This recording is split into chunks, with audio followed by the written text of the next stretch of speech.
Okay, so we have some reports from the road. We're traveling cross country right now, and we're going through the hills of Pennsylvania and West Virginia.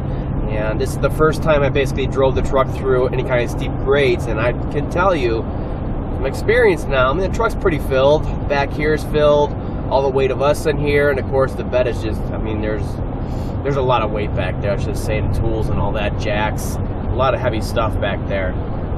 We're just cruising up and down these hills, well, up the hills, passing all the gas engines up, all the trucks, obviously, the big diesel, semis and all that stuff. But yeah, we're even passing the cars and like the SUVs and stuff like that. We're just chugging along, maintaining that 70 speed limit, and they're all just falling behind. It's amazing the power in this truck. So far, I mean, this thing, I mean, naturally aspirated engines, they fall behind always in high altitudes because the air is so thin. But you know, some of these other vehicles are obviously turbocharged too.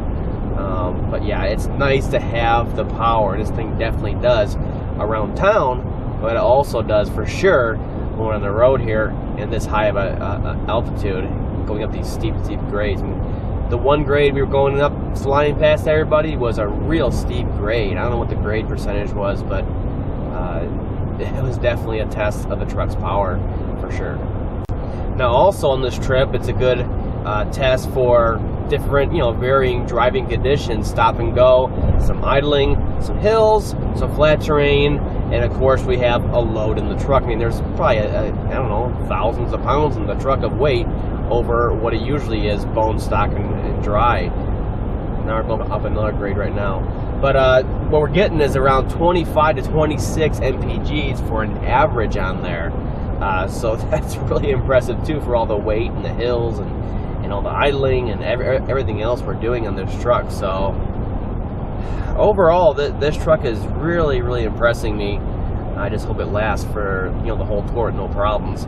New doesn't always mean problem free, but so far those two things, and the comfort of the seats and everything else, is really an ideal traveling truck, and I still am totally happy with my purchase over the F-150.